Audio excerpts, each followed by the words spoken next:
Levi returned to Noah with Angelus while Dumbledore continued hunting rule proofs beyond familiar space. Stormwind looked quieter than either of them expected. Old Charlie reported that Hestia had already slipped away after hearing Angelus had faced mortal danger. Angelus frowned first, then relaxed when Levi traced Hestia's spatial mark beside the goddess of dawn. Hestia could be reckless, but Dawn was one guardian even Levi trusted with that particular problem.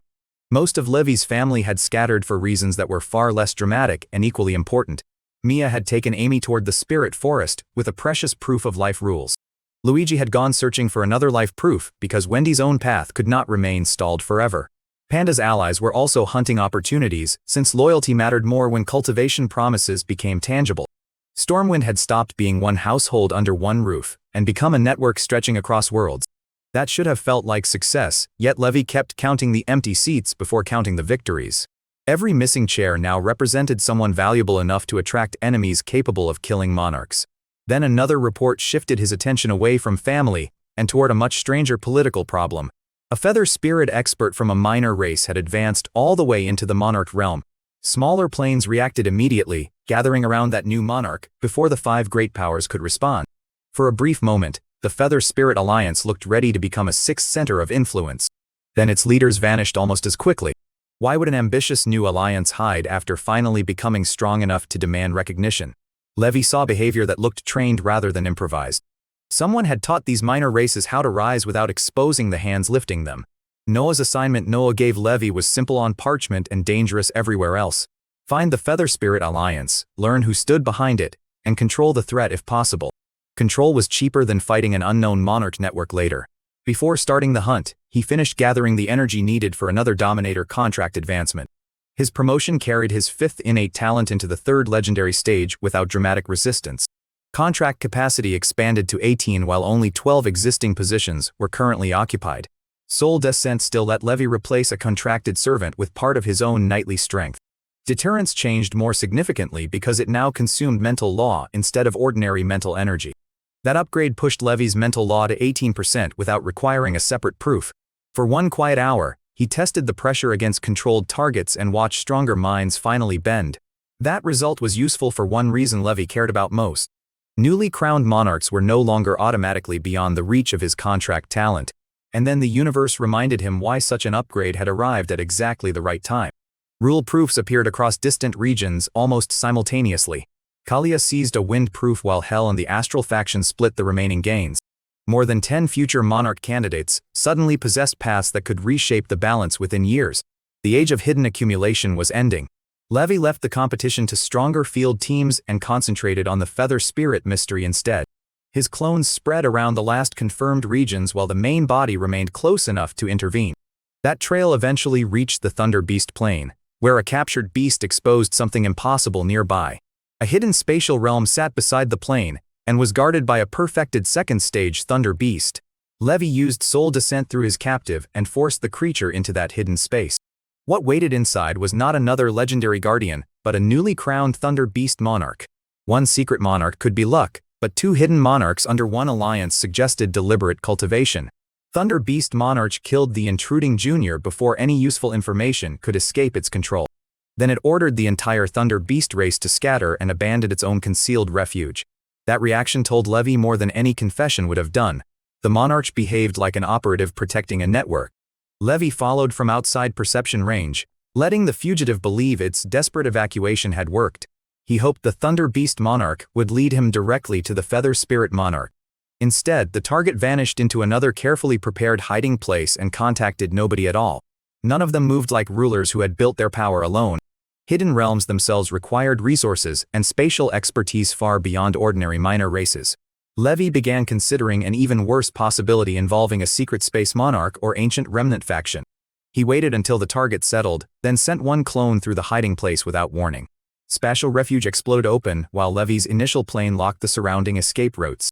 2 more clones arrived before the Thunder Beast Monarch could regain control of its senses. A newly crowned ruler carried barely 13% of its lightning law and lacked strong mental defenses. Against Levi's current pressure, the fight became an execution unless he deliberately chose another ending.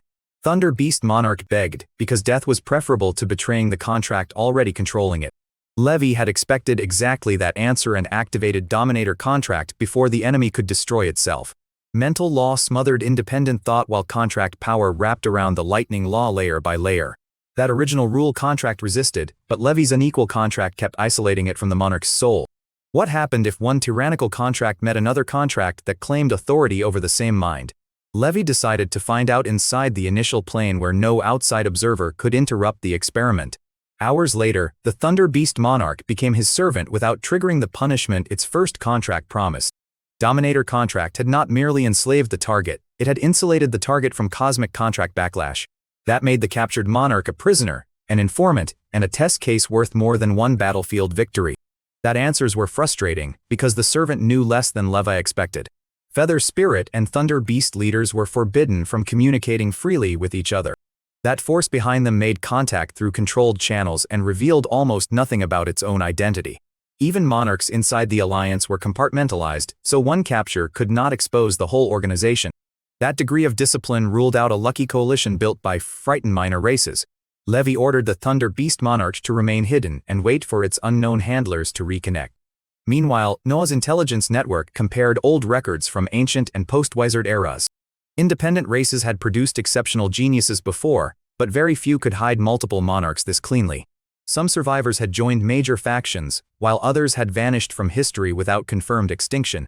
Feather Spirit Alliance might belong to that missing category rather than any modern power. Then the center of the universe suddenly changed.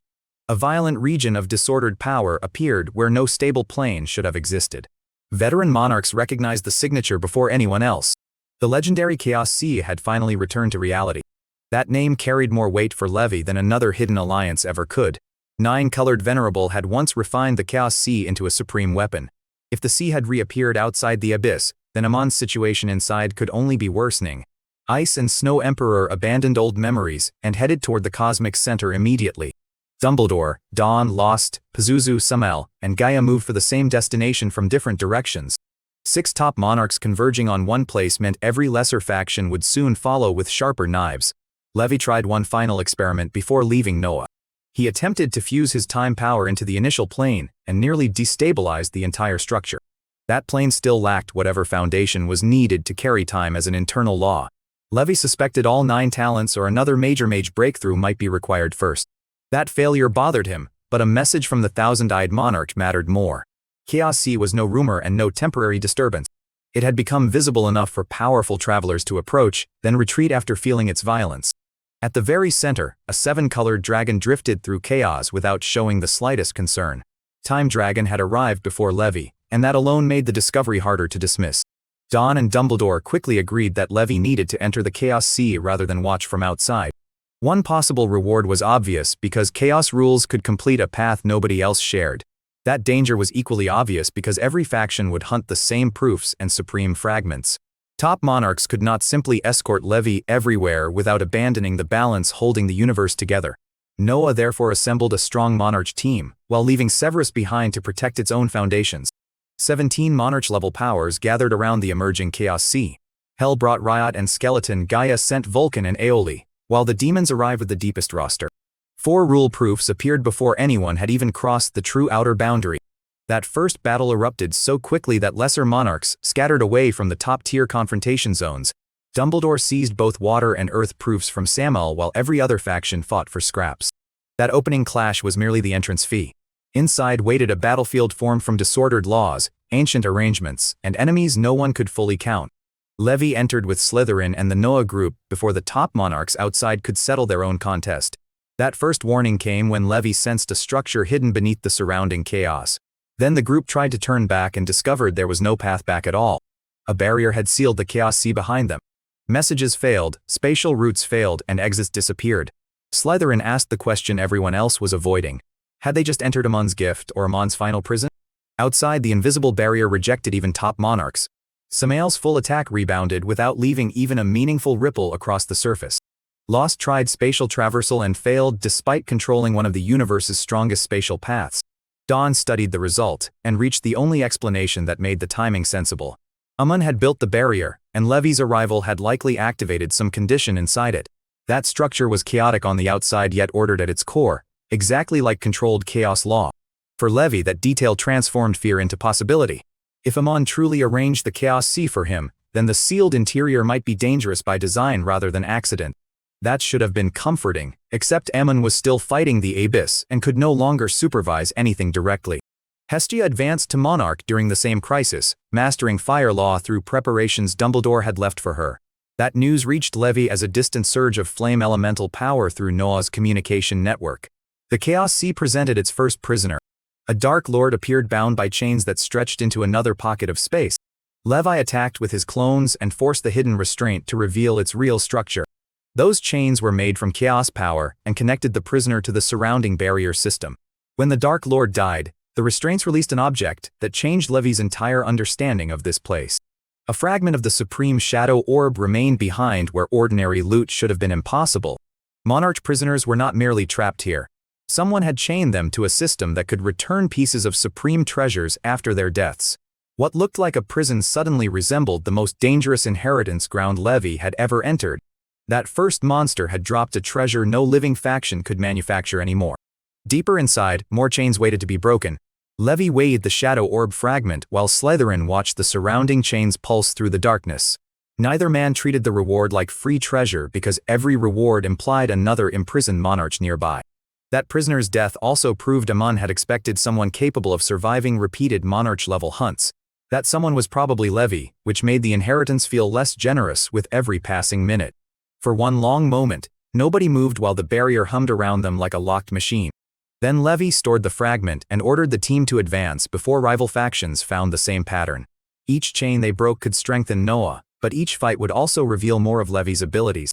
Chaos Sea had turned cultivation into an arms race where secrecy was another resource being spent. What would happen when the demons discovered the prisoners could drop supreme fragments too? No faction inside would remain cautious once that answer became obvious. Levi moved toward the next disturbance before greed could make the decision for everyone else. Behind him, the broken chain dissolved into chaos. The shadow orb fragment changed every calculation Levi had made before entering the Chaos Sea. A prison that returned supreme fragments after kills was worth more than most kingdoms could comprehend. It also meant Amon had prepared these prisoners for someone expected to survive repeated monarch battles. Levi stored the fragment and began hunting before rival factions discovered the same reward structure.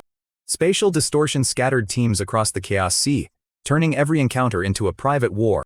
Godric ran into Flame Demon Surtur and survived only because his defense bought one impossible escape. Riot fought another prisoner, Stone Demon Locke found one, and Vulcan began collecting prizes of his own. Rule proofs appeared between those battles and immediately turned temporary allies into opportunistic enemies. Vulcan defeated Scylla for a light proof while other monarchs fought over Earth and Wind opportunities. Chaos Sea did not care which faction entered together. It separated greed into small rooms and let each ruler decide how much restraint remained.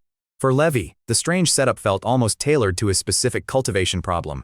Each monarch kill produced energy essence, while some chained prisoners also produced supreme fragments. That was monster hunting scaled to a level where one mistake could erase a civilization's best fighter. Outside Noah, another piece of good news arrived before Levi found his next target. Hestia completed her ascension and entered the monarch realm with 23% fire law. Dumbledore nearly lost his composure, because even ancient wizard council geniuses rarely began above 20%. That complete heart of the sun made Hestia's ceiling even more dangerous than the number suggested. Noah had gained a young monarch whose path toward the high and top stages was already unusually clear. Angelus worried about the attention that kind of talent would attract long before Hestia reached those stages. Levi felt the same concern, but he also understood what Dumbledore saw in her.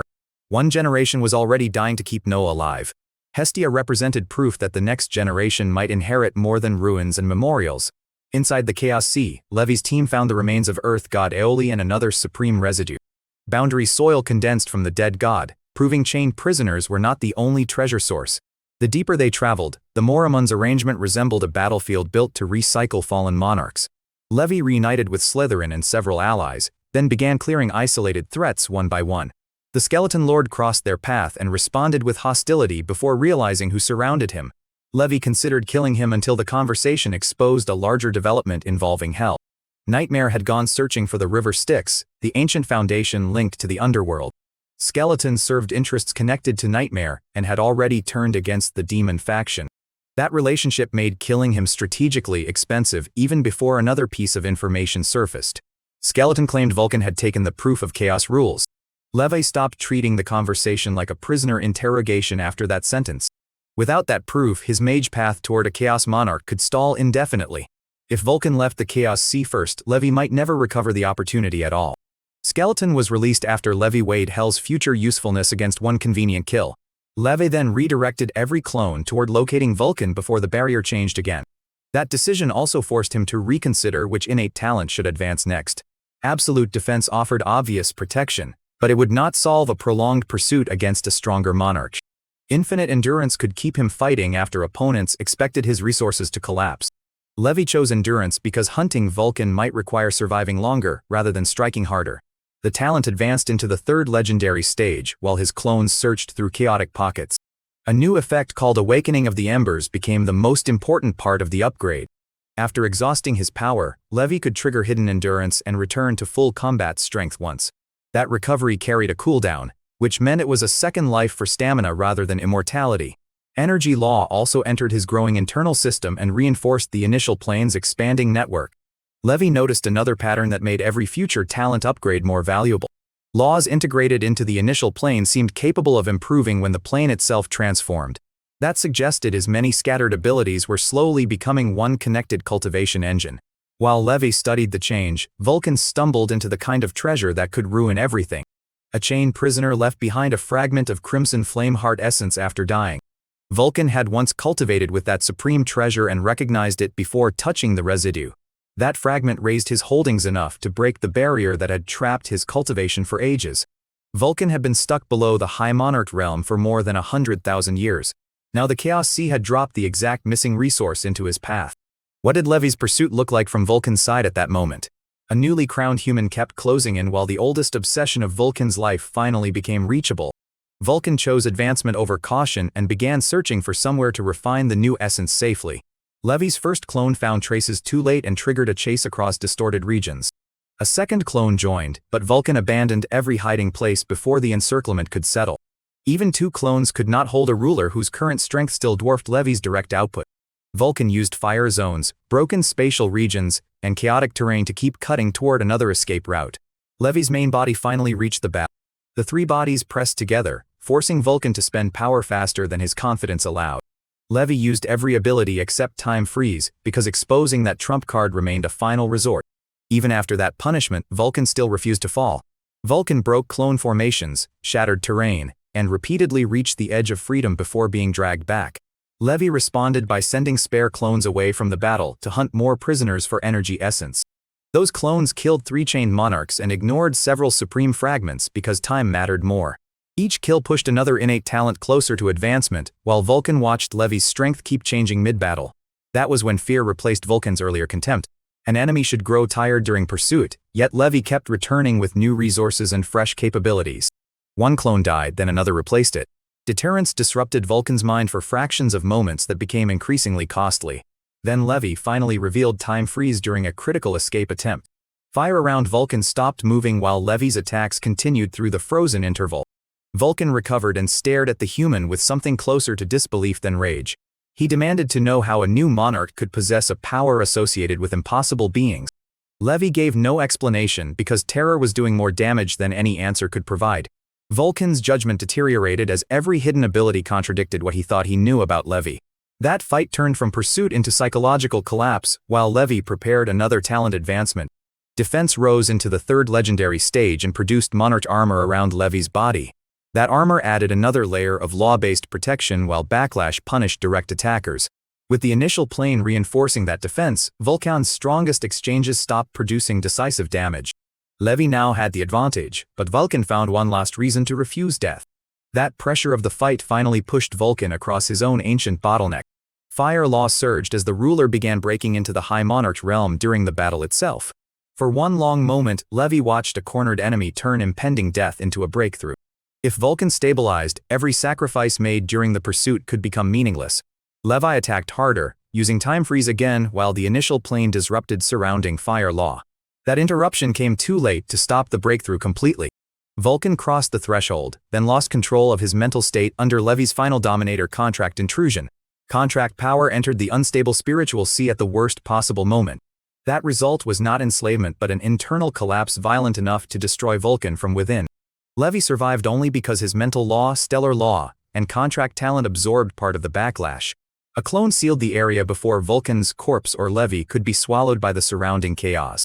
That battle ended after a pursuit long enough to make victory feel less like triumph than exhaustion. Then Levi approached the corpse and saw why the cost had been worth paying. Vulcan left behind roughly 60% of Crimson Flame Heart essence. Combined with fragments Levi had already collected, his total reached about 90% of the supreme treasure. More important than the fire treasure was the proof Vulcan had carried. That proof of chaos rules finally rested in Levi's hands. He had spent clones, endurance, hidden abilities, and nearly his own mind to secure one cultivation doorway. How many rulers would Noah have lost if Vulcan had escaped with both treasures instead? Levi stored the proof before relief could make him careless. That demon faction had still gained more proofs overall, and the Chaos Sea remained full of separated enemies. Outside that battlefield, the search for Nightmare finally produced another strategic answer.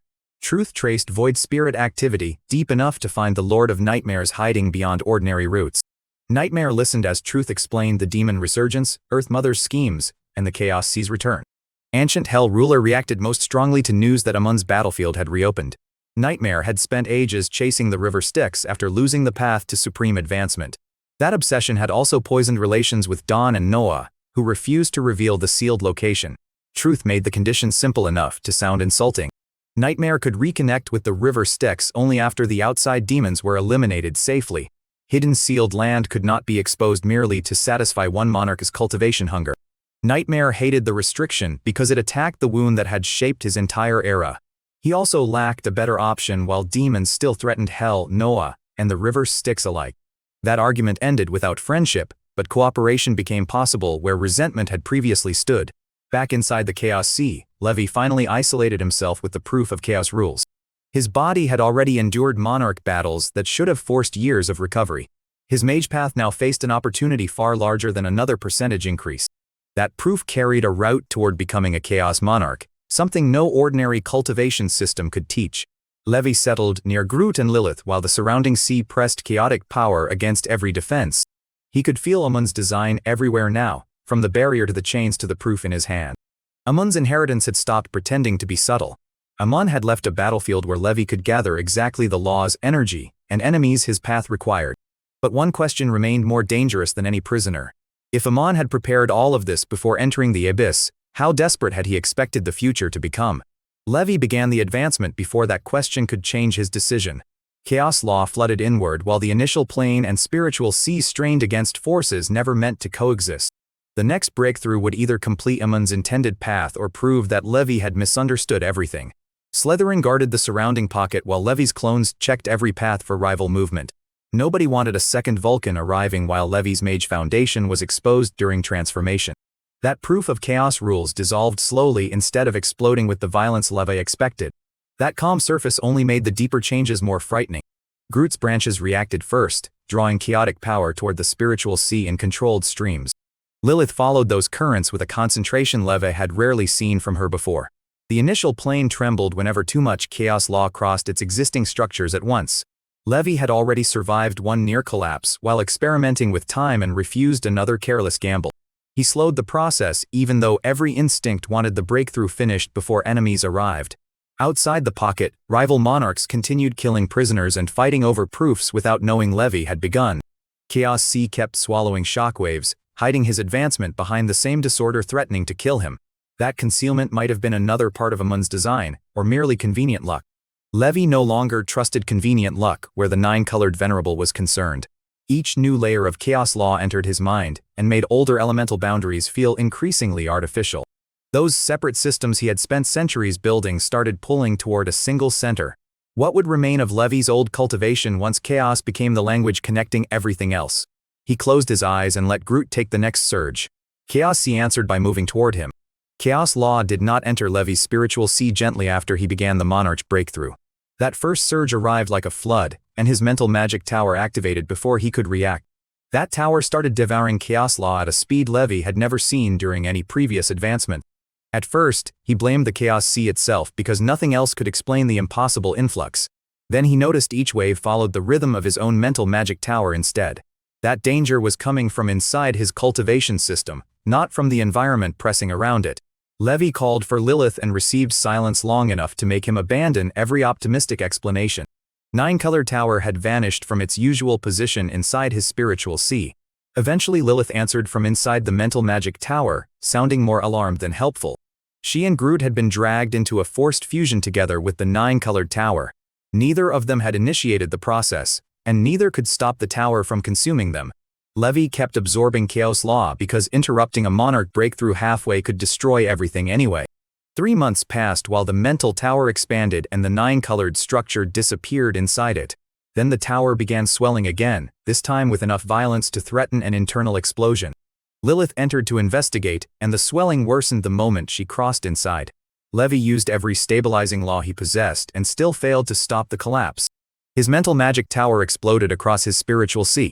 Chaos Law tore through the consciousness holding every spell, memory, and mental structure Levi had cultivated. He lost awareness while his body drifted toward the quietest point inside the entire Chaos Sea.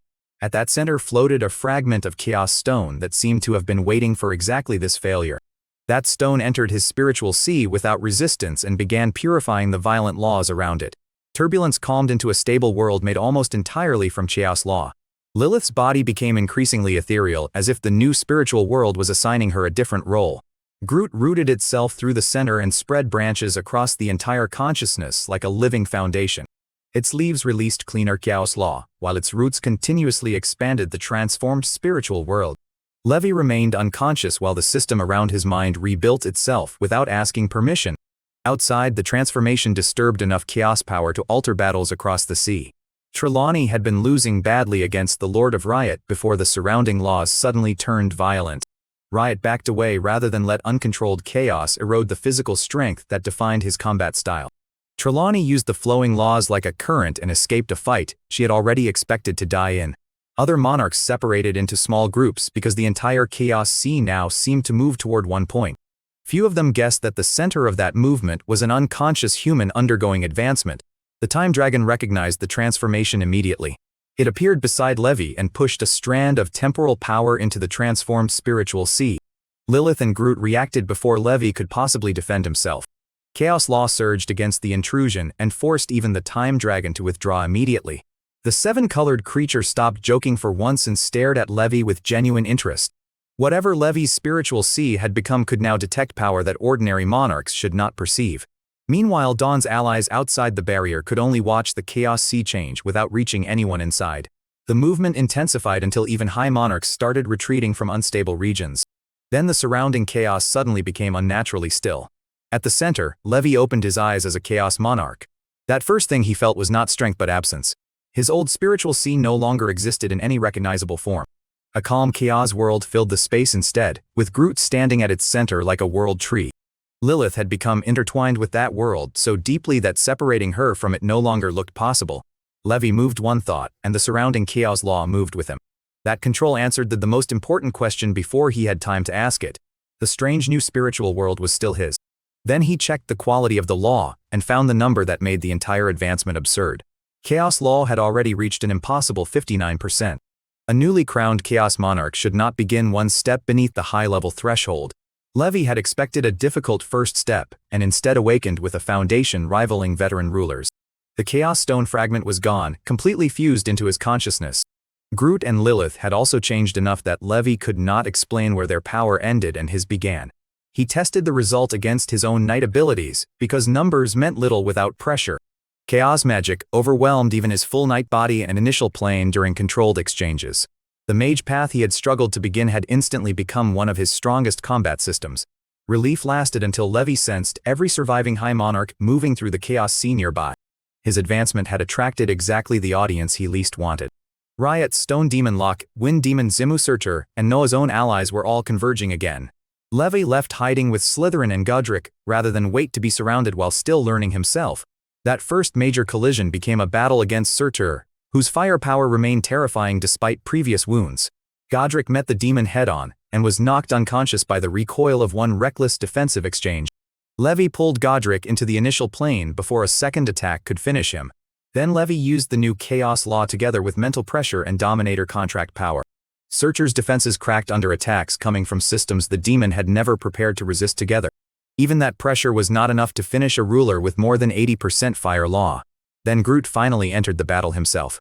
6 additional branches erupted from the spiritual world and reached into the battlefield through Levi's power. The branches bound Surtur while Levi attacked every opening they created. A demon who had terrorized other high monarchs suddenly found himself trapped by a tree inside Levi's mind.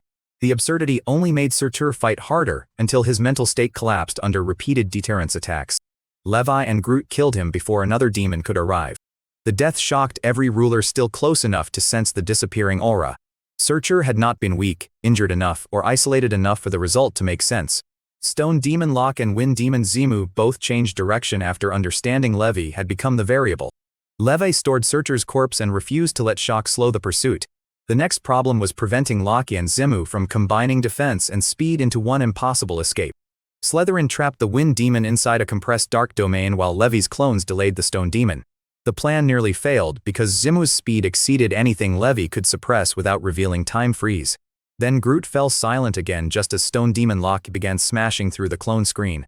Levi thought he had lost the support that made Surtur's death possible. Instead, Chaos Law gathered beside the tree and formed Lilith's body again. Her presence carried the same high-level Chaos Monarch aura now surrounding Levi. The law surged past 60% while Levi stared at her transformation in disbelief. Lilith spoke calmly, as if becoming a high monarch inside someone else's spiritual sea were ordinary maintenance. She said Groot was awake and the two of them could hold Ximu together. Levi stopped asking questions because Locke was seconds away from reaching the battlefield. He released the entire chaos spiritual world outside himself for the first time. Lilith drew chaotic power from the sea while Groot purified it through 10 branches. Half strengthened Lilith, and the other half flowed through 3 branches into the initial plane. Chaos Law rose towards 69% while Space Law crossed into the high-level range as well. Spatial fragments appeared where Groot's branches connected the 2 internal worlds. The sight suggested the spiritual world and initial plane had started trying to fuse without Levi's command. They postponed that mystery and used the temporary connection as a weapon instead. Lilith wrapped Ximu in layers of Chaos Law that behaved like an invisible web. Groot added branches carrying multiple attribute laws and turned speed into meaningless movement inside a shrinking cage. The Wind Demon managed one cry for help before Levi's spatial power removed him from the battlefield. Stone Demon Locke reached the area moments later and saw only the aftermath. He abandoned the rescue and charged away at full defense rather than become the next experiment. Levi sent a clone after Locke and focused on killing Ximu before the chance disappeared. The trapped demon chose desperation over surrender and damaged Levi's spiritual foundation during the final struggle. Levi still killed him, then immediately began hunting Locke before the Stone Demon could bury itself elsewhere. Chaos Sea campaign was collapsing from a multi-faction competition into Levi's personal harvest. 3 high-level demons had already died while their allies outside still lacked clear information. Rule proofs accumulated beside supreme fragments from the corpses and chain prisoners. Among the gains appeared a proof of destruction rules that could revive the Abaddon family's future. The Chaos family Saphras had helped recover might eventually benefit from spatial opportunities as well. Stone Demon Locke left behind a massive black rock heavy stone after Levi eventually brought him down. Ximu condensed a wind-chasing feather carrying another path toward high-level development. Surtur's remains contributed fire resources that would matter long after his name stopped frightening anyone. Levi looked over the collection and saw more than personal cultivation materials. Every corpse represented another future monarch Noah would not need to grow from nothing. That should have felt like the end of the Chaos Sea War. Instead, the transformed spiritual world kept pulling power from the environment as if the real process had barely started. Lilith tested the boundary and confirmed Levi could probably open Amon's barrier now. Slytherin wanted to leave before surviving enemies outside reorganized around the loss of so many monarchs. Levi agreed, but first he needed to understand what had happened to his consciousness. Groot explained only part of it because even the ancient tree lacked a complete answer. 9-colored tower had fused into the mental structure and reshaped Lilith during Levi's chaos breakthrough. Chaos Stone had become part of the spiritual world, giving it stability ordinary consciousness could never possess. The whole system now behaved less like a mage's mind and more like a miniature plane carrying its own will. That comparison disturbed Levi because plane wills were not supposed to live inside people. Lilith seemed even closer to such a will after the fusion, while Groot acted like the circulation system beneath it. Levi asked whether either of them could separate again if the changes became dangerous. Neither gave him an answer he liked. For one long moment, the Chaos Sea felt safer than the cultivation system growing inside his own body. Then Levi returned to practical concerns because survival rarely waited for complete understanding. The barrier surrounding the Chaos Sea was still closed. Outside waited top monarchs who had already lost subordinates and would want an explanation for every missing aura. Inside, Levi now carried treasures valuable enough to start wars by themselves. He gathered Slytherin, protected the injured Godric, and moved toward the barrier's weakest visible structure. Lilith and Groot synchronized with his chaos law, as naturally as if they had trained together for centuries. Could a newly advanced Chaos Monarch really force open something Amon designed to stop top rulers? Levi placed one hand against the barrier and let the transformed spiritual world answer. The ordered core inside the chaotic shell responded almost immediately. A fracture appeared where no top monarch outside had managed to leave one. That inheritance had finally recognized the person it was built for. Slytherin watched the fracture widen and finally stopped treating Levi's transformation like an unexplained accident. Whatever Amon had planned, Levi now possessed the exact key required to leave the sealed battlefield. That realization brought relief and a colder question about how much of Levi's path had been anticipated. Godric remained unconscious inside the initial plane, another reminder that the inheritance had demanded real casualties. Levi could not return every lost year, but he could return with enough resources to justify the risk. The surviving proofs were sorted by future owner rather than personal greed before anyone crossed the barrier. Noah needed more monarchs, not one overfed ruler carrying every possible treasure. Levi kept the Chaos Proof's result, the spatial gains, and resources tied directly to his own path. Everything else became ammunition for a war the universe had clearly not finished fighting. He pushed more chaos law into the fracture until the barrier finally began to open. On the other side, top monarchs were already waiting for whoever emerged first. Levi postponed leaving the Chaos Sea long enough to inspect what the new spiritual world had actually changed. The attempted fusion with the initial plane could not be repeated yet because Lilith's earlier boost was temporary. Groot finally explained why both structures had started merging. Nine-colored tower, mental tower, and chaotic body had all been rebuilt around the same 10 attributes. That common foundation gave the spiritual world and initial plane something close to a shared language. Levi accepted the explanation and returned to hunting before the remaining prisoners disappeared into distortion. That final sweep produced more proofs, more supreme fragments, and one spatial proof valuable to the Chaos family. Another target left behind life and death laws in the same body, a combination Levi had rarely encountered. His own law network now included a small death component alongside life, force, fire, wind, and space. The contradiction felt less impossible after Chaos Law began binding all those paths under one system. Slytherin proposed leaving because the sea had been looted heavily enough to make further delay irrational. Rowena wanted Levi's clones to scout first, but Trelawney pointed out the obvious problem. Demons already knew Levi used clones, so sending them first would announce the real body's next move. Their group chose the dangerous option instead. Levi's main body and all three clones would break the barrier nearly together and scatter Noah's survivors outward. Each clone carried one ally, forcing any waiting enemy to guess which target actually mattered. Levi opened the barrier with Chaos Law and watched the outside universe explode into motion. Water demon avatars appeared from three directions before the Noah team could even orient themselves. Each avatar carried star demon concealment, hiding the true ambush from Levi's perception until contact. Tiamat had prepared specifically for the moment Levi left Amon's barrier. That top water demon did not waste strength chasing every clone. She waited for the real body to appear and drove directly toward him with overwhelming water law. Slytherin placed himself between Levi and a ruler strong enough to erase him in one clean exchange. The Dark Monarch knew he was buying seconds rather than winning anything. Dumbledore was fighting Gaia nearby and sensed the trap almost immediately. His reaction turned a restrained top-tier battle into something much more violent. That old Grand Chancellor abandoned caution and drove his Divine Flame Tower against Earth Mother's position. Gaia wanted Levi dead, but did not want a mutual destruction battle with Dumbledore. Tiamat needed only one opening, and every second Dumbledore forced Gaia backward made that opening harder.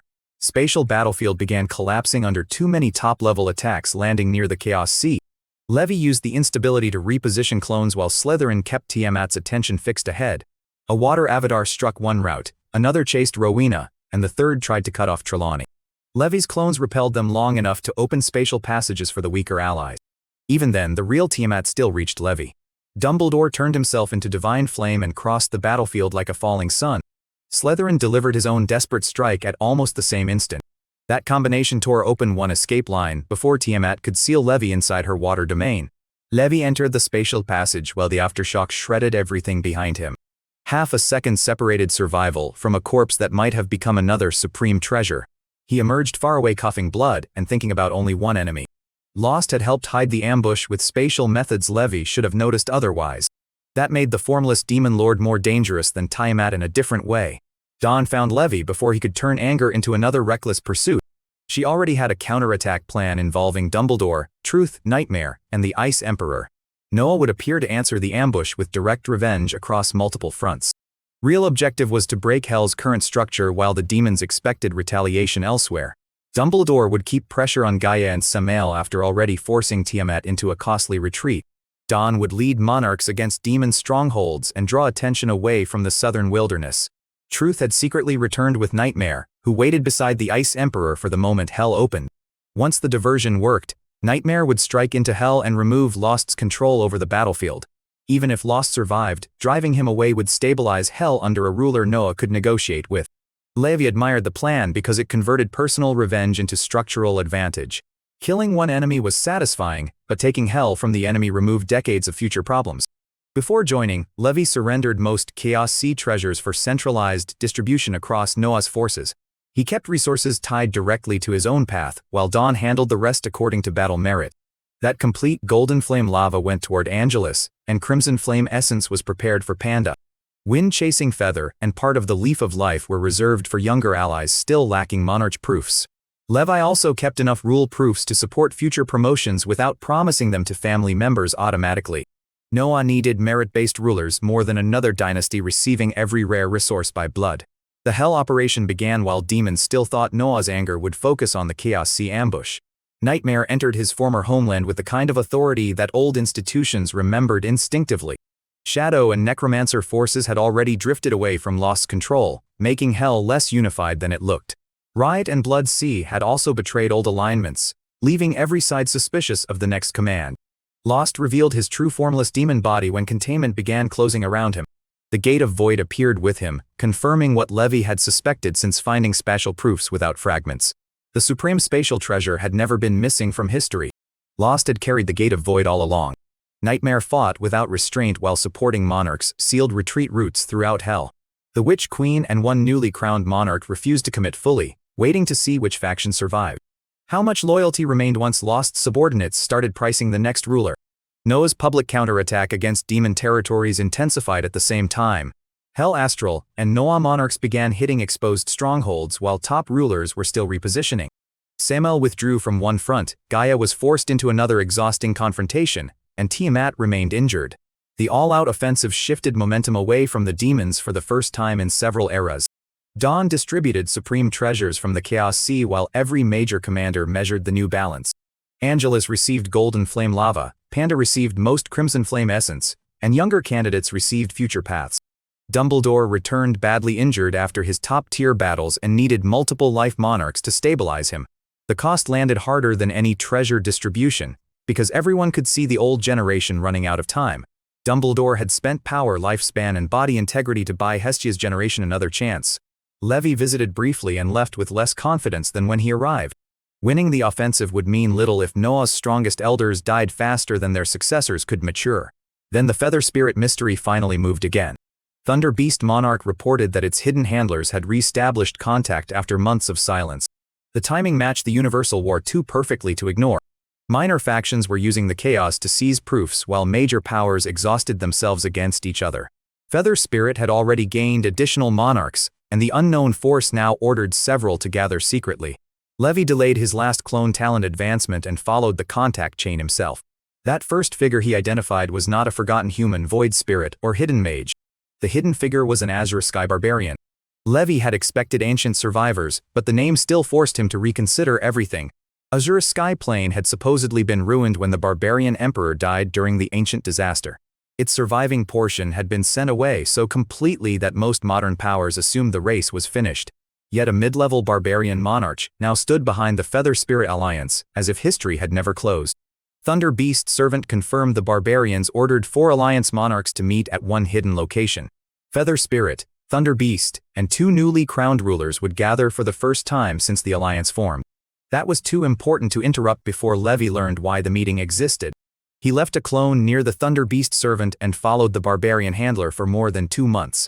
That trail moved through remote space and avoided every obvious route used by the 5 great powers. Levi eventually confirmed more barbarian monarchs waiting beyond the first contact. At least one high-level ruler supported them, which meant the recovered faction was no desperate refugee camp.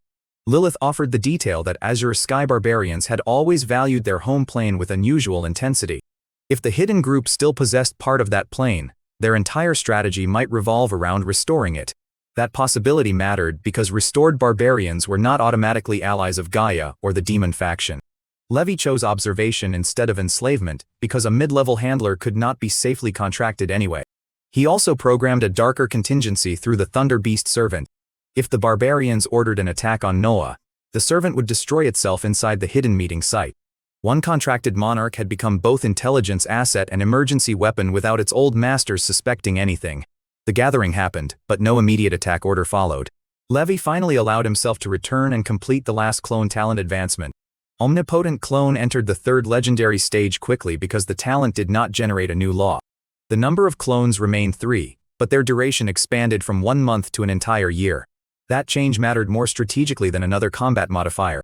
A year-long clone could travel, govern, investigate, and build plans without constantly refreshing its existence. Levi had effectively gained 3 durable extensions of himself for a universe becoming too large to manage personally. The advancement also raised several existing laws through the initial plane's connected system. Force reached 40% while life and death continued climbing behind his main spatial foundation. The bigger question remained the same one Levi had postponed since the Chaos Sea. Could the initial plane and chaotic spiritual world actually fuse into something beyond both structures? Lilith and Groot had shown the process once under temporary pressure. Now Levi possessed more laws, stronger clones, and enough time to attempt the transformation deliberately. What would happen if the plane carrying his body and the world carrying his mind became one place?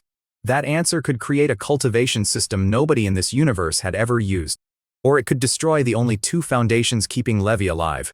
He chose a remote region before attempting anything. That war had already taught him that experiments this dangerous deserved empty space around them. Groot extended 10 branches toward the initial plane while Lilith stabilized the chaotic spiritual world behind him. Levi brought both structures into contact and felt the first boundary begin to disappear. That first connection formed through Groot's branches, each carrying a different law between the 2 worlds. Chaos passed one way, spatial power another, while life and death balanced opposite edges of the structure. Levi monitored every fluctuation because one runaway law could rip both foundations apart at once. Lilith warned that the merger was not simply stacking 2 planes on top of each other. Their laws were trying to rewrite the boundaries defining what counted as mind, body, and world. Groot's roots sank deeper into the spiritual sea while his upper branches pierced the initial plane completely. Those 2 spaces began sharing circulation before they shared shape. Levi felt exhaustion from one structure vanish as power moved through the other to compensate. That single effect already hinted at combat endurance no ordinary monarch could reproduce. Then spatial fragments appeared around the connecting branches and refused to disappear. That fragments behaved like embryonic gates rather than damage, linking points that had never been adjacent before. Lilith stopped the merger before those gates multiplied beyond what she could control. Levi agreed because the last forced fusion had nearly rewritten his cultivation without permission. This time he wanted every step remembered, measured, and repeatable. The experiment ended with neither structure fully merged, but the path was no longer theoretical. Amon's chaos inheritance had given Levi more than another law. It had given his separate systems a reason to become one. Before another attempt could begin, new war reports arrived from every direction. Noah's offensive was expanding, Feather Spirit remained under barbarian influence, and demons were losing safe strongholds. Levi closed the experiment because the universe had chosen terrible timing again. He sent year-long clones towards separate fronts while the main body prepared for the next escalation. One inheritance was still unfolding inside him. Outside, an entire ancient faction had just returned from supposed extinction. Levi resumed the fusion experiment after space law reached the high monarch range and clone duration stopped being restrictive. This time, every participant knew the plan before Groot connected the 2 internal worlds. The giant tree pushed 10 branches from the chaotic spiritual sea into the initial plane at once. Each branch carried one attribute while Lilith controlled the surrounding chaos law, like a plane while learning its territory. Levi assigned 3 year-long clones outside the experiment because one interrupted fusion could ruin everything. The moment the worlds touched, spatial fractures multiplied around Groot's branches and competing laws began colliding. Lilith stabilized the spiritual side, while Levi forced the initial plane to absorb the pressure without tearing open. Then Groot's main trunk started crossing the boundary itself. Levi deliberately suppressed space law so weaker laws could rise without being crushed by his strongest foundation. Force, spirit, wind, stars, destruction, and fire climbed rapidly as the connection deepened. Energy, control, life, and death followed into ranges that had once required separate decades of cultivation. Watching so many laws rise together felt wrong even after everything Levi had survived. His old progression had been a collection of roads. The fusion was turning those roads into one circulation system, where advancement in one place moved everything else. Groot's trunk finally rooted inside the initial plane and gave Lilith access to its entire law network. Levi ordered Groot to absorb whatever energy could be safely pulled from the surrounding universe. Lilith filtered the result while Chaos Law became the hierarchy organizing every other attribute. Natural hazards appeared inside the fused world as if an actual plane were developing geography around its laws. Void turbulence formed beside fire regions while life energy gathered where no settlement had ever existed. The world no longer looked like a storage realm expanded beyond reason. It looked unfinished, dangerous, and increasingly capable of existing without Levi manually arranging every piece. Chaos Law crossed 80% in less than an hour under Groot's circulation. That improvement triggered a response from the external universe immediately. Cosmic law pressure began eroding the fused world as if the old universe rejected a competing internal system. Lilith identified the attack before Levi mistook it for normal instability. She suggested using time power to sever the direct connection binding their laws to the outside universe. Levi activated the power carefully and felt external influence weaken around the entire fusion. Then something even stranger began inside the fused world. The subordinate laws began decomposing themselves into components that flowed back toward Chaos Law. Chaos was no longer merely combining attributes the way Levi had always understood. It was evolving toward an unknown law beyond its original definition. Levi stopped the experiment before curiosity made him repeat every mistake Amon had already warned against indirectly. When the fusion settled, Groot had grown beyond 10,000 meters inside the new structure. 12 roots now corresponded to the major law systems circulating through the fused world. Lilith remained embedded inside the transforming Chaos Law and looked increasingly similar to a genuine plain will. Then Levi tried opening his panel and received nothing. The interface he had relied upon since exile had disappeared from its usual place. For one long moment, Levi felt more exposed than he had against any top monarch. Lilith eventually showed him the panel had moved into her transforming structure, rather than vanished completely.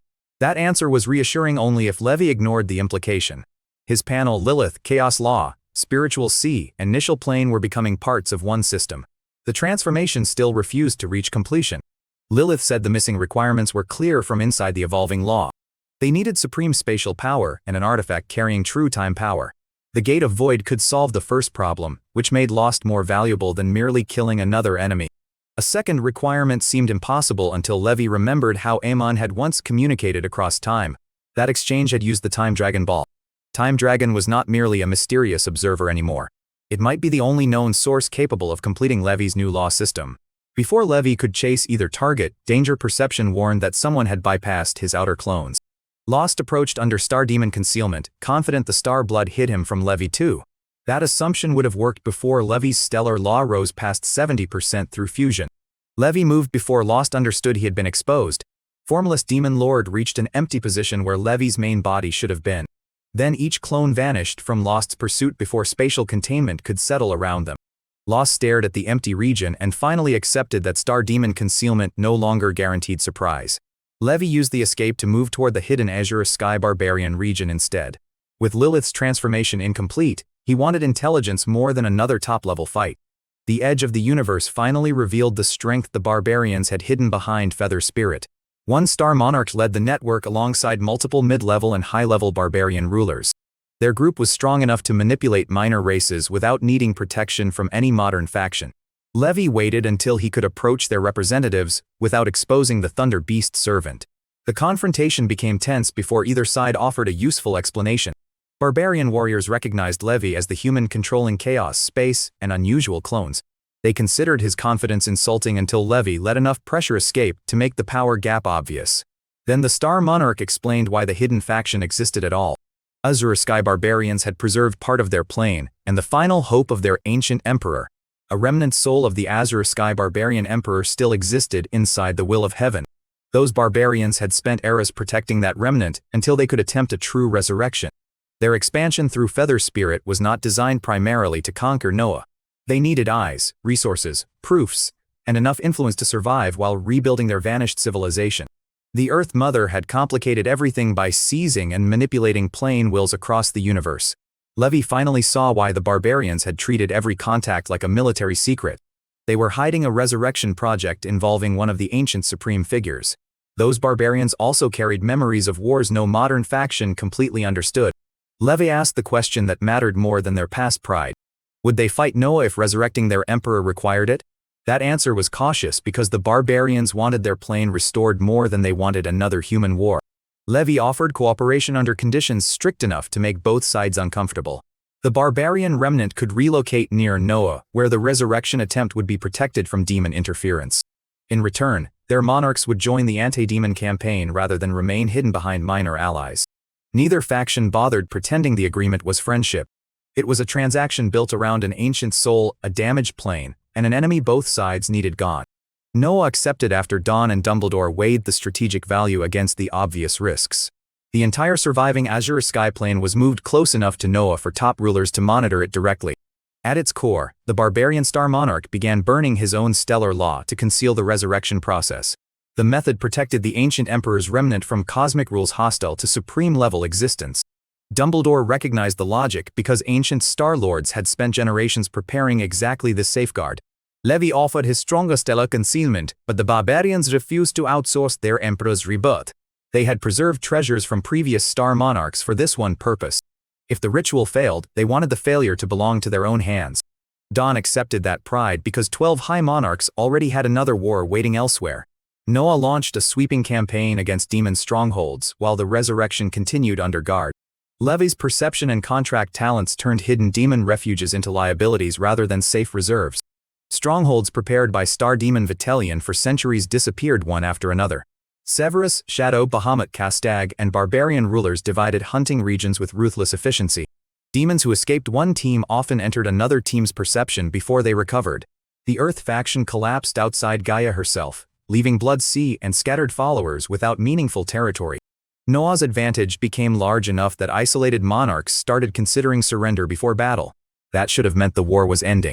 Instead, the surviving top demons began discussing a method that could erase every advantage Noah had accumulated.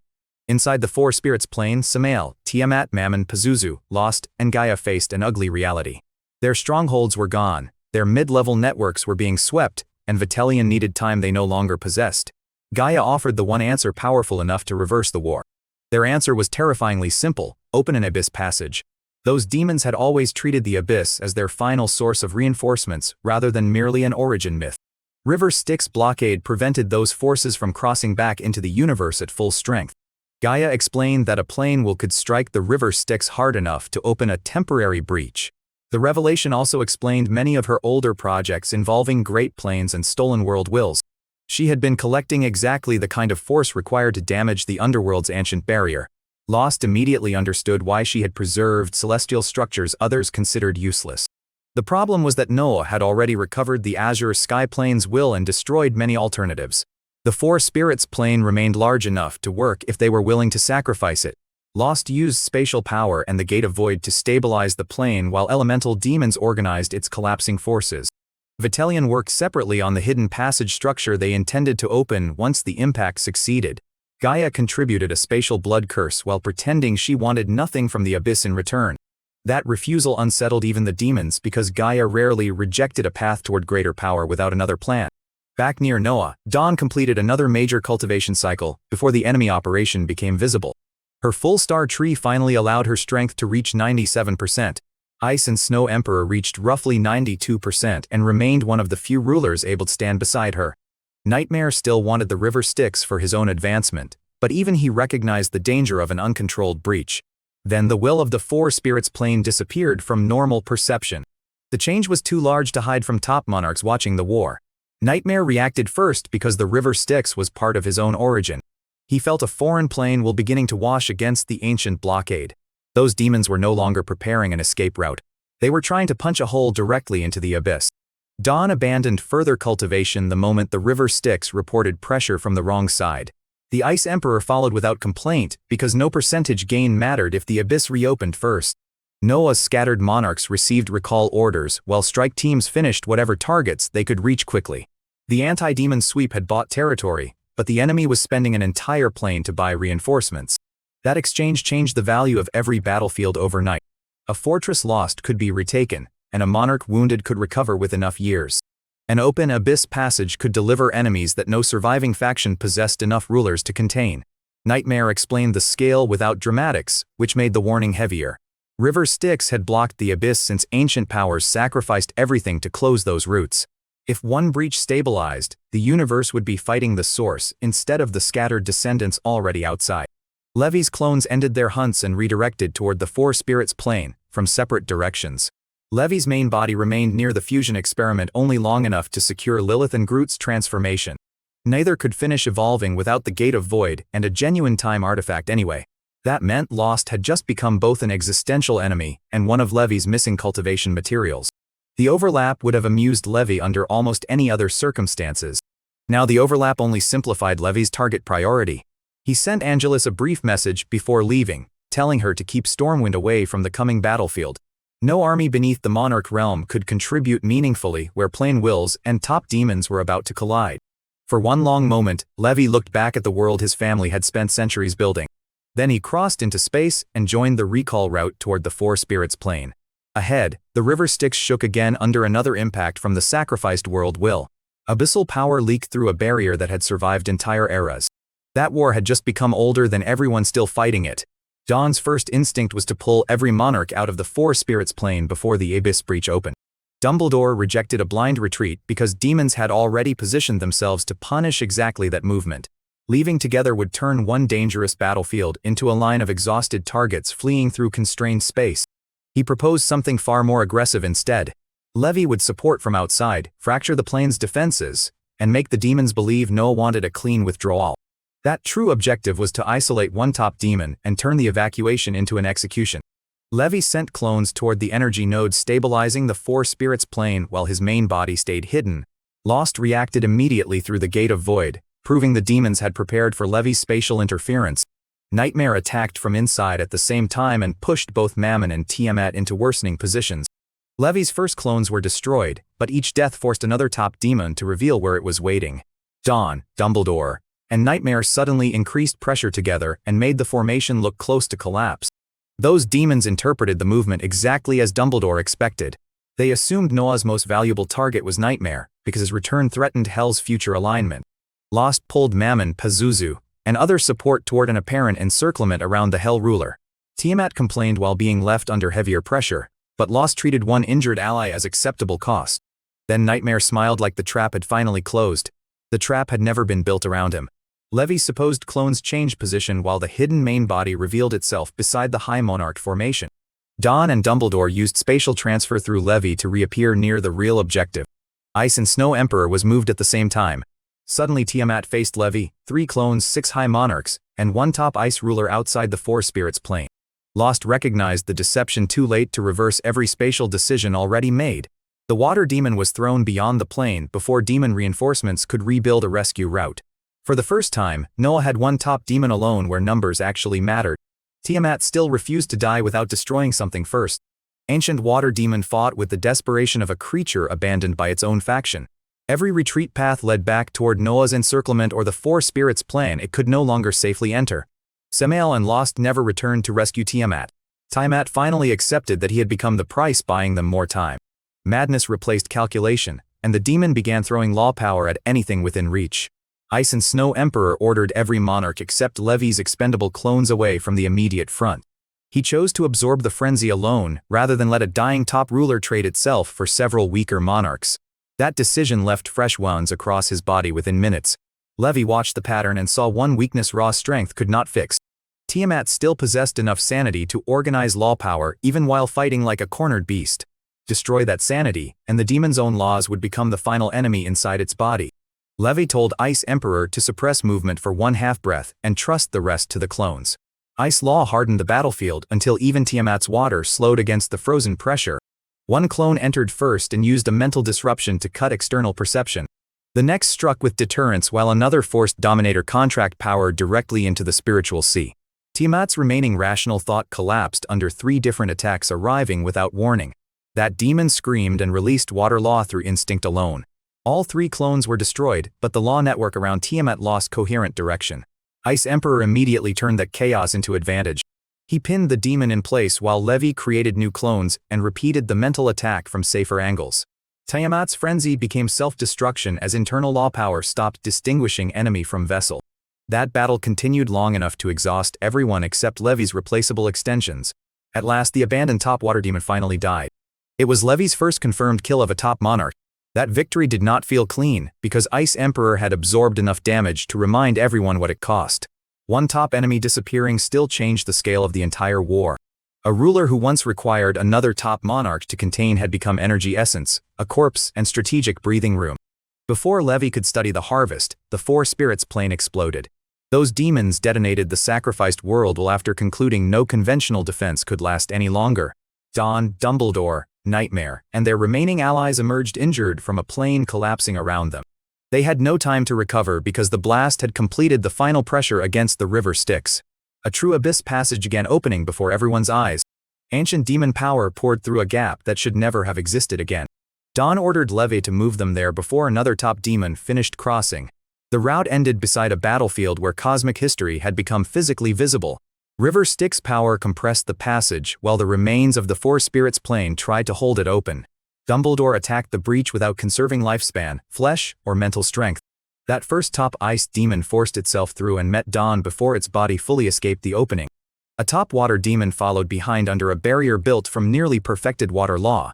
Dumbledore released the divine flame tower and turned the entire passage mouth into a furnace. Lesser demons entering behind the top rulers died before they could identify who was burning them. Noah's monarchs fought farther out, preventing supporting demons from surrounding the old Grand Chancellor. Then 4 high-level peak demons of earth, water, fire, and wind coordinated against Levi's position. Their combined elemental balance could have overwhelmed almost any individual high monarch. Levi answered by opening the fuse plane. Chaos law suppressed the 4-element coordination, while supreme spatial control isolated each target from the others. 3 new clones appeared where one formation had expected a single enemy. The elemental demon quartet died separately before their teamwork could be rebuilt. At the same time, Levi trapped the top water demon's avatar inside the fuse plane. The avatar carried enough law power to count as top-level support anywhere else. Inside Levi's chaos system, it became fuel being slowly stripped of every advantage that made water adaptable. Real water demon panicked because the avatar was also its backup life path. Dumbledore kept the main body sealed inside Divine Flame while Levi destroyed the substitute outside. Then the battlefield gave Levi another impossible breakthrough. A surge from the abyss, the fusion plane, and the collapsing laws around him pushed chaos and space together. Both crossed into the top monarch range during combat. Even Levi paused when the new pressure settled. That top water demon looked more frightened than surprised. Levi's fused plane expanded again while Groot devoured mixed power faster than Lilith could initially purify it. Supreme spatial control separated enemy laws and prevented the passage battlefield from functioning as one system. That top water avatar disappeared under chaos erosion before its original body could save it. Dumbledore saw Levi's breakthrough and finally stopped preserving anything for tomorrow. He burned the remaining body and spiritual consciousness into the divine flame tower. The flames rose high enough to suppress the top water demon completely. Noah's oldest Grand Chancellor chose to become the seal rather than survive beside it. The water demon died inside the tower. A top fire demon trying to emerge from the abyss was driven back by the same suicidal flame. Then Dumbledore's figure appeared once above the burning tower. Levi's clone bowed while the old mage laughed like the battle had finally become simple. Divine Flame Tower sank into the abyss passage and blocked the damaged river Styx gap. Dumbledore disappeared together with the Divine Flame Tower. For one long moment, even the surrounding battle seemed smaller than the fire sealing that hole. Dawn turned grief into violence and drove after the top ice demon without asking anyone to follow. Levi redirected toward Mammon while Nightmare engaged Samael without Stone Demon's defensive support. Truth and surviving high monarchs swept the lesser battlefield behind them. Lost saw the tide turn and abandoned allies before Noah could trap his spatial roots too. Samael died under Nightmare's assault once Mammon stopped shielding the fire demon's weaknesses. Dawn personally killed the top ice demon and advanced to roughly 98% through the battle. Nightmare also returned to the same range after reconnecting more deeply with River Styx power. That victory was enormous and still looked like a funeral when survivors counted the missing names. 6 top demons died across the campaign along with every lesser demon that crossed the passage. Noah lost 16 monarch-level powers and several figures who had carried entire eras on their shoulders. Dumbledore was gone, and the battlefield felt permanently emptier. Severus, Godric, Rowena, Trelawney, and others would not return to the meetings they had once dominated. The casualty ledger converted an ancient civilization's best minds into a few more years of safety. Dawn sent Hestia into deeper cultivation almost immediately after returning. Talent meant nothing if the next generation remained too weak when another passage opened. Levi kept 2 clones on Lost's trail while the main body returned to the Chaos Sea.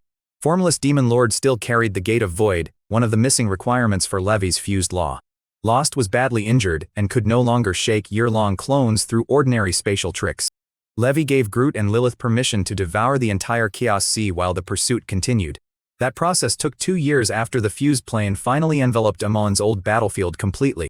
Chaos and space climbed toward 95%, while every subordinate law followed into the top range. The imprisoned sea that had once scattered monarchs became part of Levi's personal world. Lost watched that transformation and finally understood Amon had prepared more than an inheritance ground. 9-colored Venerable had left Levi a weapon capable of consuming the battlefield itself. Levi caught the exhausted Formless Demon Lord inside that weapon, and ended the pursuit without ceremony. The corpse produced what decades of spatial searching never had. The Gate of Void finally entered Levi's hand. Lilith and Groot began pulling the supreme spatial treasure into the fused law system before the body cooled. Chaos and space rose together until both reached roughly 98%. Levi was now one step beneath the universe's ceiling in the 2 laws defining his entire path. Yet the Divine Flame Tower still burned over a cracked abyss passage that could not be trusted forever. That war had been won on the surface while the real enemy waited underneath it. Levi returned to the passage once the Gate of Void stabilized inside his fused world. Nightmare had been holding the region while slowly recovering through its connection with the river Styx. Divine Flame Tower still sealed the breach, but its condition worsened whenever abyss power surged underneath. Levi fed power into the tower through the fused plane and strengthened Dumbledore's final barrier temporarily. The act felt less like repairing a spell and more like keeping an old friend's last decision alive. Nightmare watched without mockery because even Hell's ruler understood what the tower represented now. Neither of them pretended the seal could last forever. A supreme demon forcing the passage from below would eventually exceed anything Dumbledore's remaining will could stop. That left Noah with only 2 meaningful strategies. Buy enough time for its strongest rulers to reach the supreme realm, or find a permanent answer first. Dawn chose seclusion while Hestia, Angelus, Panda, and younger monarchs accelerated every cultivation plan available. Levi chose a different route because his fused law system had started producing something nobody else could copy. The Gate of Void solved the spatial requirement Lilith had identified earlier. Time remained the final missing element preventing the new law from completing its transformation. Somewhere in the universe, the Time Dragon still moved without accepting anyone's rules. Levi could not force that creature into a normal hunt, but he could prepare everything else before they met again. He left Nightmare at the strengthened passage and returned to Stormwind long enough to see his family. Nobody celebrated the recent victory because too many familiar monarchs had died securing it. Then Levi looked toward the sky above the territory that had begun as his exile. The frontier was no longer the edge of his world. The next frontier was the rule separating monarch from supreme. With chaos and space near 98%, Levi returned to the Abyss Seal expecting another maintenance battle. Nightmare and Ice Emperor were already struggling against pressure that had started widening Dumbledore's old breach again. Lilith sensed something deeper behind the impact, a force carrying the texture of supreme power. Levi tested the fused law carefully and felt the same resistance she described. It was still incomplete, yet the emerging power no longer behaved like ordinary monarch law. For one brief instant, the seal reacted as if another supreme being had pressed against it from Noah's side.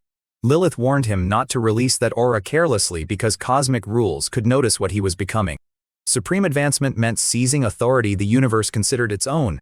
Levi had somehow developed a trace of that authority before formally challenging the cosmic will. He suppressed the new power and stepped into the passage battlefield without waking Dawn from seclusion. Nightmare and Ice Emperor had expected help, but neither expected Levi to overwhelm the pressure this completely. Levi's fused plane expanded over the breach while Groot and Lilith fed controlled power into Dumbledore's remaining tower. Abyssal impact that had pushed 2 top rulers backward stopped advancing. The gap stabilized before Levi needed to expose his deeper supreme aura again. Nightmare stared at him with the uncomfortable expression of someone watching the next era arrive early. Levi left the passage under Nightmare's guard and returned to Stormwind after decades of almost continuous war. Stormwind contained more monarch heirs, old veterans, and family branches than the exile camp he still remembered. Hestia remained away cultivating, driven partly by Dumbledore's death and partly by the ceiling everyone expected her to reach. Angelus, Panda Wendy, Anduin, and other familiar names had become pillars rather than followers. Levi spent little time celebrating because the next stage required complete supreme treasures, not sentiment. Stellar law guided him through forbidden regions where forgotten fragments still resonated with matching pieces. He completed one life-related supreme treasure and recovered other resources intended for allies rather than himself. A complete Tarot stone went to Saphras as repayment for old assistance instead of entering Levi's own inventory. Then Azura's Sky Barbarian Emperor requested a meeting inside the recovering celestial plane. Ancient ruler could now manifest through plane will strongly enough to hold a genuine conversation. He offered Levi the one treasure Levi had been hunting most aggressively. Before dying in ancient times, Barbarian Emperor had hidden 80% of the Blade of Destruction. His descendants preserved the location, but lacked a destruction monarch capable of retrieving and using it properly. Levi traded 5 rule proofs and 2 large supreme fragments for that ancient blade body. The bargain strengthened the barbarian civilization while placing another missing supreme component in Levi's hands. With 90% assembled, Stellar Law traced the final fragment to a newly crowned demon ruler. That demon disappeared along with its hidden stronghold before the shard had time to change owners twice. Levi now held the complete Blade of Destruction. Before refining it, he asked Lilith exactly what waited after 99% law power. Her answer was less appealing than the numbers implied. A monarch reaching 99% could sense the core will governing cosmic rules directly. Breaking through required sending spiritual will into that core and fighting for permanent ownership of one's law. Body, clones, armor, weapons, and most familiar advantages could not follow into that contest. Lose the struggle, and there might be no body left to return to. Nightmare had once reached that threshold and refused to gamble everything. Dawn would face the same decision if her seclusion carried her there. Levi felt no urgency because his fused law already gave him combat strength beyond ordinary top monarch limits. He refined the Blade of Destruction while Lilith carefully prevented supreme aura from leaking toward cosmic perception. That process lasted years and was interrupted repeatedly by instability inside the fused law. When it settled, chaos and space reached 99%, while nearly every subordinate law reached 98%. The transforming fusion law felt one step from completion and still lacked a true temporal component. Levi sensed the universe watching whenever he separated that law too openly. Then Dawn reached 99% and chose not to wait. She entrusted Noah's affairs to Levi, entered seclusion, and sent her spiritual will toward the core of cosmic rules. Nightmare and Ice Emperor arrived to watch because both had spent eras wondering what that threshold really demanded. Nightmare admitted he had hesitated at 99% in the past. Dawn had reached the same point and challenged the universe almost immediately. She gave them a 50-year window before the attempt should be considered failed. 30 years passed while Dawn remained inside the cosmic rules. The universe changed during that silence because rule proofs and supreme fragments kept producing stronger factions. Noah, Hell, Astral Remnants, and the Azure Sky Barbarians again stood above most surviving powers. Feather Spirit Alliance became a recognized major faction with 7 monarchs under Levi's hidden influence. Thousand-Eyed Monarch rose further, while the old Thunder Beast network remained buried beneath controlled identities. Barbarian Emperor could exert roughly 97% combat power inside the restored celestial plane. Ice Emperor reached about 96%, and other old rulers climbed through treasures recovered after the wars. Stormwind's younger generation also moved forward, turning Dumbledore's sacrifices into living cultivation rather than monuments. Levi still sent a clone to Dawn every year. Her body never changed, and her spiritual will remained absent inside the cosmic rules. Then one routine visit ended completely differently. A flash of supreme power crossed the sealed space and vanished before the clone could fully identify it. Levi's main body arrived almost at once. Dawn's physical body disappeared from the chamber before even his clone could stop the movement. Levi followed the faint spatial trace across Noah and into the southern wilderness forbidden zone. Dawn stood there awake, yet Levi could sense no ordinary law power from her at all. Dawn had succeeded and returned as a supreme. That first thing she discovered after returning from the cosmic core was not victory but location. That true gate of the abyss had been hidden beneath Noah's southern wilderness the entire time. Ancient supreme powers had used Noah itself as part of the obstruction sealing that gate. How had every faction searched distant ruins, while the greatest danger waited beneath Noah? Dawn explained supreme realm differences before either of them touched the seal. A supreme being no longer merely borrowed law within universal limits. They carried complete authority plus temporal power, and a domain capable of overriding ordinary monarch systems. Nightmare rushed over after learning Dawn had returned. She invited him to attack first because fear of the unknown had already delayed him once in ancient times. Nightmare used everything available, and was suppressed by one hand without forcing Dawn to use time power. Those demonstrations stripped away any fantasy that 99% was simply 1% below supreme. Then Dawn calmly asked Levi for a real fight. Levi's fused plane resisted her supreme pressure far better than Nightmare expected. Groot and Lilith turned the entire internal world into one defensive system, while clones exploited spatial openings. Dawn added time power as a surprise and found Levi's own temporal control answering before the attack settled. Her curiosity became competitive interest, and the test escalated into a real exchange.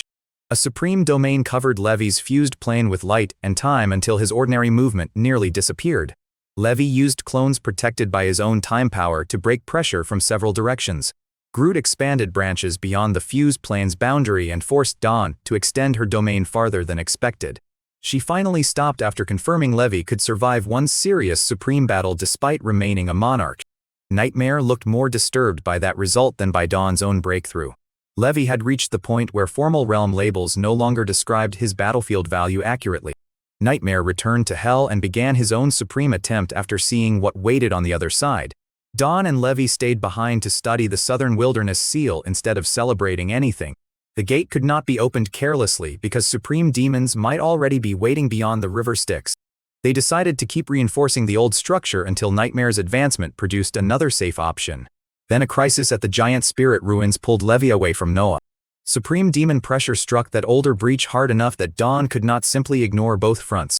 Levi moved to reinforce the giant spirit seal with his fused plane while Dawn remained near Noah. That separation created the moment Gaia had spent eras preparing. An enormous supreme aura erupted inside the southern wilderness and drew cosmic suppression immediately. Dawn was caught inside a magic array before she could identify where the attack originated. Star Tree inside her body rebelled against its owner. Supreme power leaked from Dawn and flowed through the array toward the woman standing outside it. Gaia smiled and admitted the power did not belong to her at all. The ancient Star Tree had originally belonged to Gaia. The confession became worse when Dawn identified a second ancient scheme beneath the first. Gaia was not merely a surviving Earth goddess. She was Star Ancestor, the ancient supreme traitor who had prepared a replacement identity before the old war ended. Star Ancestor had hidden a soul seed inside the Star Tree long before Dawn inherited it. The Earth Mother identity spent eras gathering plain wills, demon methods, spatial curses, and stellar resources for one goal. She had traced the real Abyss Gate before Dawn completed her supreme breakthrough. Now the array was draining Dawn's supreme power into astral will and the deeper seal. Star Ancestor wanted to open the gate, gain Abyss recognition, and transform into a supreme demon. Dawn demanded to know why an ancient supreme ruler would choose servitude to the enemy that destroyed eras. Star Ancestor answered with the fear that had ruled every decision since the first civilization vanished. Supreme beings of each era still died when their universe ended. Supreme demons returned again and again, because the Abyss preserved them as servants beyond those cycles. Star Ancestor preferred eternal servitude over becoming another forgotten corpse at the end of an age. Before Dawn could break the array, another ancient presence tore through the spatial structure. Azure Sky Barbarian Emperor arrived as a plain will avatar and shattered the trap holding Dawn in place. He told Dawn to suppress the astral will while he handled the traitor himself. Those two ancient rulers had once stood among the earliest supreme powers in the universe. Now one carried stolen supreme strength while the other existed only because a recovering plane still remembered him. Barbarian Emperor could not win a prolonged fight. He only needed to buy enough time for Levi to return. Star Ancestor pushed him backward repeatedly while mocking the fragile resurrection keeping him alive. That old barbarian chose his answer without asking whether anyone approved. He burned his own spiritual will together with the will of the celestial plane. The sacrifice destroyed the civilization he had spent years rebuilding and turned the remaining power into one final blockade. Part of the barbarian race had already moved to Noah, but others chose to remain with their emperor until the end. Before fading, Barbarian Emperor asked Star Ancestor one question that cut deeper than any attack. Why had Amon hesitated to enter the Supreme Realm if simple immortality was truly the answer? Star Ancestor had no response that sounded convincing even to herself. Then Levi finally arrived at the collapsing battlefield. Chaos and space descended before his body fully crossed the battlefield, sealing Star Ancestor's damaged form again. The traitor detonated stolen supreme power to escape and rushed toward Dawn as the astral will continued destabilizing. Unable to control Dawn's Star Tree anymore, Star Ancestor sacrificed the Moonstone tied to her own ancient power. Moonstone and Star Tree reacted violently through the hidden soul connection between them. Half of Star Ancestor's body collapsed first. Dawn began twisting under the same runaway resonance and warned Levi to ignore her. Levi could not abandon Dawn beside the Abyss Gate. A supreme being self-destructing beside the abyss gate could break every remaining seal at once. Levi suppressed Dawn while Star Ancestor dragged her ruined body into the astral will array. Then the traitor used the last of her strength to detonate the astral will. The explosion did not merely damage the battlefield, it redirected a plane's will straight into the hidden abyss gate. Noah's ancient obstruction began tearing open under pressure from the very power once meant to protect creation. Dawn felt the gate react and finally understood Star Ancestor's last contingency. Even dying had only moved the traitor closer to becoming what she wanted most. Levi turned toward the widening seal as abyssal power answered from the other side. The astral will detonation tore a corner from the supreme seal and exposed the hidden abyss gate beneath Noah. Abyssal erosion surged through cracks the ancient seal had spent entire eras containing. Dawn warned that the abyss itself was trying to sever Noah and consume the trapped half first. Levi divided attention between stabilizing the gate and finding whatever remained of Star Ancestor's soul. One clone discovered a remnant hidden inside shattered space where ordinary perception would have missed it. Star Ancestor split the soul again and fled toward the abyss gate rather than accept final death. Space Law caught the fragment before it reached the opening and crushed the escape path completely. Levi simultaneously drove Dominator contract power through Dawn's spiritual sea to remove the embedded soul seed. The moonstone came out, the star tree calmed, and both of them finally believed the traitor was finished. Both of them had ended their relief too early. A surge of abyssal power erupted from the gate before their scouting clone could enter. Star Ancestor reappeared inside that power with the aura of a newly created supreme demon. Abyss had granted the traitor exactly the immortality she had spent eras pursuing. Levi attacked before the transformation could stabilize and sealed part of the incoming abyss power with chaos. 3 clones locked Star Ancestor from separate directions while Dawn recovered enough strength to add a supreme domain. Even incomplete, a supreme demon shattered the first seal with one direct attack. Star Ancestor believed realm difference would finish what centuries of conspiracy had failed to accomplish. Levi answered by turning the fused plane into a prison, rather than trying to overpower her outside it. Dawn used her own time power to prevent the demon from breaking Levi's spatial containment immediately. Meanwhile, Groot began absorbing the abyssal power Star Ancestor was still trying to claim. That first intake nearly corrupted the world tree because fragments of abyssal will rode inside the energy. Dominator contract became a filter, destroying hostile will before Lilith purified the remaining power. That strange solution let Levi steal the fuel intended to complete Star Ancestor's transformation. By the time the abyssal surge weakened, the new supreme demon had absorbed only a fraction of its full gift. She abandoned the duel and rushed toward the abyss gate, hoping to help the seal collapse instead. Levi blocked the route with the fused plane and revealed enough time power to neutralize her temporal advantage. For the first time, Star Ancestor understood Levi was no longer merely strong for a monarch. Chaos, space, time, Groot, Lilith, and 3 clones turned one internal world into a layered execution ground. Dawn arrived behind the seal and added true supreme pressure to the front. That battle lasted almost a year because supreme demons were not built to die from one brilliant exchange. Star Ancestor kept searching for loopholes while Levi steadily reduced the abyss power supporting the demonic body. When defeat became unavoidable, the traitor burned everything remaining into one attack aimed at Levi's true body. The strike carried concentrated supreme time power and enough destructive force to erase ordinary resurrection methods. Dawn intercepted the escaping soul wisp, but could not stop the attack already reaching Levi. Then Levi suddenly vanished from Dawn's supreme perception. One clone suddenly reappeared elsewhere carrying wounds that should have belonged to the main body. Levi had combined resurrection, life and death laws, and inspiration from ancient soul-splitting methods. Fatal damage could be transferred into a prepared clone, while the original body survived the exchange. Dawn reacted with anger instead of praise, because the ability encouraged exactly the kind of gamble Levi enjoyed making. Levi accepted the criticism after the battle, then focused on something stranger happening beside Groot. Levi's panel had appeared inside the fused plane after years of silence. It merged into Groot and started devouring the demonic power Star Ancestor left behind. Abyssal force pushed back from the gate, trying to reclaim the same residue before the panel consumed it. Dawn sealed the interference while Levi let the panel finish whatever process it had begun. The remaining demonic power condensed into a conscious image of Star Ancestor inside the panel system. For the first time, the traitor looked genuinely terrified by death. Abyss had always resurrected supreme demons by reclaiming the unconscious soul essence surviving after destruction. Levi's panel was stealing that essence before the Abyss could take it back. That meant a supreme demon could finally be killed in a way the Abyss could not undo.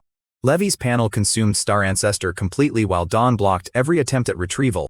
When the last essence disappeared, Levi felt something new enter the fused plane. Time power remained inside the absorbed Supreme Demon residue. Levi's panel returned into Lilith carrying that energy, and every law in the fused plane began transforming again. Chaos, space-time, and the subordinate laws converged toward a new structure Levi could not yet name. Levi's fused plane expanded fast enough to start swallowing the southern wilderness itself. Dawn retreated toward the Abyss Gate because Levi's new law now pressed against her supreme domain directly. Deep in the Abyss, 4 ancient defenders sensed the same upheaval while new supreme demons began gathering below them. Amon's surviving allies interpreted the change as proof that preparations outside had finally reached their intended stage. Then another consciousness appeared before Levi inside the transforming law system.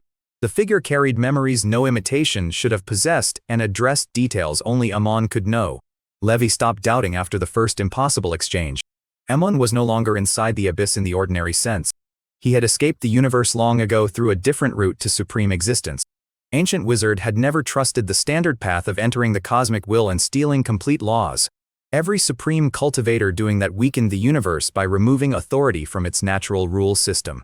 Abyss had encouraged exactly that method because the damage served a much larger conspiracy. Amon revealed that the Abyss was not created by the universe as a cleansing mechanism. It had once been an ancient powerhouse that discovered one route to supreme power, and then regretted the limitation. That route granted dominance inside the universe, but could not free the cultivator from the universe itself. Watching other beings leave for wider worlds turned frustration into obsession. The future Abyss began manipulating supreme powers, provoking wars, and gathering authority abandoned by dead eras. Eventually its method became the standard supreme path for later civilizations. Every ruler who seized cosmic laws weakened the universe while feeding the system the Abyss had learned to exploit. Supreme demons were the final proof because the Abyss could reclaim their stolen laws and resurrect them repeatedly. Its true goal was replacing the universe's will and becoming the permanent ruler of the entire cosmic system. Levi asked how they could destroy an enemy already intertwined with the universe that deeply. Amon answered that Levi, not Amon, had to solve the final step. Long ago, Amon had nearly destroyed himself trying to kill the Abyss directly. Time Dragon stopped him, because the Abyss had already fused too deeply with cosmic will for simple destruction. Killing it carelessly could collapse the universe around the victory. Amon left to search for another answer and eventually found a treasure from beyond the universe. That impossible treasure was known as the Creation Tablet. Before Amon could return, another enemy attacked him in the greater world beyond this universe. A wounded true spirit fragment later reached a declining world called Earth. There Amon encountered the soul that would become Levi. He placed part of the Creation Tablet into that soul and used the Time Dragon Ball to send it across worlds. Levi's trusted panel had always seemed like a cultivation convenience. It was the manifested function of a cosmic treasure designed to repair or recreate a universe. Levi absorbed the revelation without anger because the journey Amon caused had given him everything he now valued. He had no desire to trade Stormwind, Angelus his children, or centuries of struggle for the life he lost on Earth. Amon's remaining consciousness faded after giving Levi the Time Dragon Ball and every clue he still possessed. The ball strengthened the new fused law enough to push Lilith and Groot toward another transformation. Levi used that power first to rescue Nightmare's spiritual will from the cosmic core. Nightmare completed the supreme breakthrough and joined Dawn inside the Abyss battlefield soon afterward. Amon's old allies were already holding back 11 supreme demons with Noah and River Styx power. Levi remained outside long enough to understand the new law and test the Creation Tablet's function.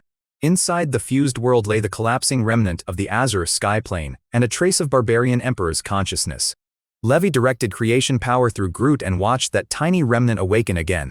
Ancient Barbarian Emperor returned without needing the old plane will to imprison his identity.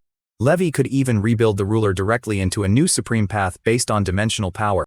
He sent the resurrected Emperor into the Abyss immediately because the defenders were starting to lose ground. 15 supreme demons eventually gathered and pushed Dawn, Nightmare, and the Ancient Coalition backward. Abyss passages across the universe opened at once as ordinary demons spilled outward behind that pressure. That final war stopped being a contest for territory and became a race over who controlled cosmic rules first. Levi faced the choice Amon had spent eras trying to avoid. Creation power could merge the universe into Levi's fused plane and make him the new cosmic rule. But becoming the rule directly might trap him forever and recreate the same prison that corrupted the Abyss. Levi still wanted the freedom to explore beyond this universe and someday return to Earth by choice. Before he solved the contradiction, the Abyss will broke through and opened a new gate at the cosmic center. Ancient consciousness recognized Levi as an outsider almost immediately. It advised him to leave rather than accept the chains of ruling one universe forever.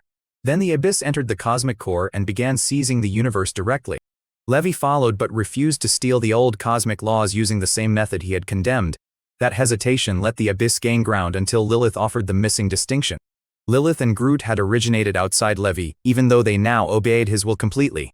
If they controlled the new universe, Levi could direct it without personally becoming its imprisoned rule. Levi accepted the risk and ordered Lilith to enter the cosmic core. Creation power spread through the old universe, while Groot extended half his root system into its deepest rule structure. Abyss responded by dragging the entire Abyss into the core and consuming its own 15 supreme demons for power. Old universe and newborn universe began tearing each other apart faster than either side could finish evolving. Cosmic collapse spread outward, weakening every supreme being still dependent on the old law structure. Lilith warned that the new universe would not finish before the old one died. Then the Time Dragon finally stopped pretending neutrality mattered. Abyss tried to detonate accumulated cosmic time power and erase the dragon permanently. Time Dragon panicked and poured its own power directly into Levi instead. It demanded freedom after victory, and Levi agreed before the next cosmic fracture could finish forming. Full-time power gave Levi enough strength to suppress the Abyss while Lilith and Groot completed the new universe. The newborn universe enveloped the collapsing old one a moment before total destruction. Once the old cosmic structure vanished, the Abyss lost of the authority it had spent epochs stealing. Its will collapsed, and the Abyss itself disintegrated into fragments scattered across the new universe. Levi heard one final threat promising that he would eventually become another Abyss. He finally knew that prediction was wrong. Lilith controlled the universe through creation power while Levi remained free from the rules governing it. That war ended after more eras of preparation than any surviving civilization could remember. Levi restored cosmic laws without forcing the surviving supreme rulers back into old forms of dependence. Noah, Hell Astral Plane, and the Celestial Plane remained honored as the powers that had paid the greatest price. Hestia eventually became Grand Chancellor under the restored Magic Council system, carrying Dumbledore's title forward. Ancient supreme rulers began leaving the universe once their remaining responsibilities were complete. Levi separated the Time Dragon from his own power and honored the bargain by letting it leave freely. Dawn and Nightmare stayed longer because their recent breakthroughs still left room to strengthen before departure. Levi spent his final period inside the universe with Stormwind, old companions, Angelus, and the family built across centuries. Stormwind that began as punishment had become one of the foundations supporting a recreated cosmos. When Hestia's generation was ready to carry the remaining work, Levi stopped inventing reasons to delay. He had seen exile become lordship, lordship become war, and war become responsibility for an entire universe. None of that made him want to spend eternity sitting on the throne he had accidentally created. Levi said his farewells, stepped beyond the universe's boundary, and chose uncertainty one more time. Levi spent one last stretch of time with family and old friends in Stormwind. Then he left the completed world to the generation that had grown behind him. Earth still existed somewhere beyond the universe, alongside worlds Amon had only described. With his farewells finished, Levi crossed the cosmic boundary and began a new journey.